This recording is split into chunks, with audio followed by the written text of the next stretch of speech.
আজ যে ভিডিওটা করছি এটা জন্মাষ্টমীর ডেকোরেশনের জন্যই।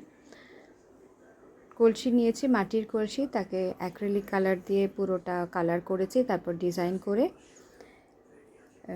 ডিজাইনটা করে নিয়েছি এবং মোল্ডিট দিয়ে আস্তে আস্তে মাঝখান থেকে স্টার্ট করলাম। আমি কলসির মাঝখানটা চাইছি, ওর পেটের জায়গাটা পুরোটা ডিজাইন চাইছিলাম, সেজন্য ওখান থেকেই স্টার্ট করেছি।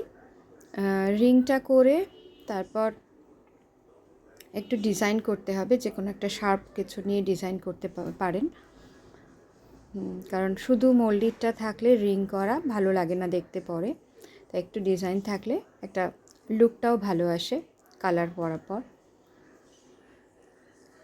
পুরো ডিজাইনটা মোল্ডিট দিয়েই করব,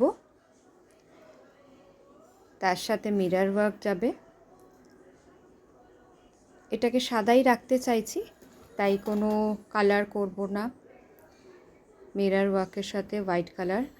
তাই যতটা ডিজাইন করেছি পুরোটাকেই মোল্ডিটের ওই সরু সুতোর মতো করে মোল্ডিট করে নিয়েছি, করে নিয়ে তারপর ফেভিকল দিয়ে আটকে দিচ্ছি।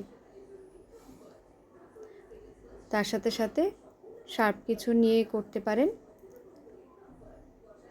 ডিজাইনটা একটু ডিজাইন করে নিয়ে পুরো প্লেন রাখতে চাইছি না, তাই একটু শার্প করে নিতে হবে।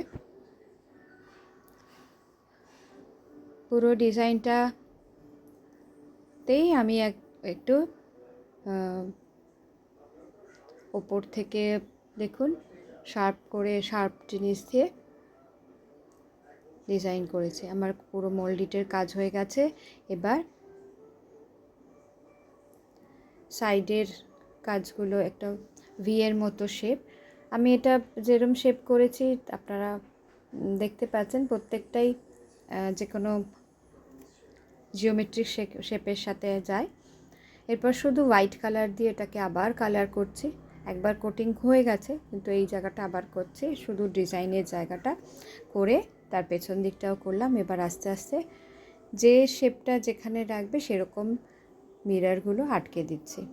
মাঝখানে গোল রেখেছি, তারপর প্যাটেলসগুলো যে আছে ছোট ছোট প্যাটেলসগুলো, তার মধ্যে ওয়াটার ড্রপের মতো দিয়েছি। তার চারদিকে সার্কেল মিরর দিচ্ছি, পুরো সার্কেলটার দুটো যেটা রাউন্ড আছে ওটার মধ্যে সার্কেল মিরর দিয়েছি। তারপর পান পাতার মতো একটা ডিজাইন করেছি, সেখানে ডায়মন্ড শেপের একটা মিরর দিচ্ছি।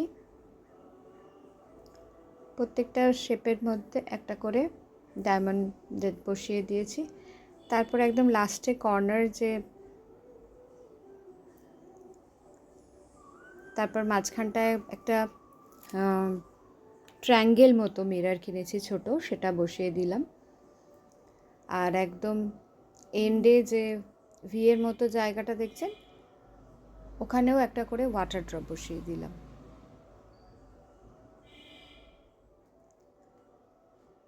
এবার আমার পুরো কলসিটা কমপ্লিট হয়ে গেছে। এটা একটা কমপ্লিট আমার ডেকোরেশনের জন্য পুরো কমপ্লিট হয়ে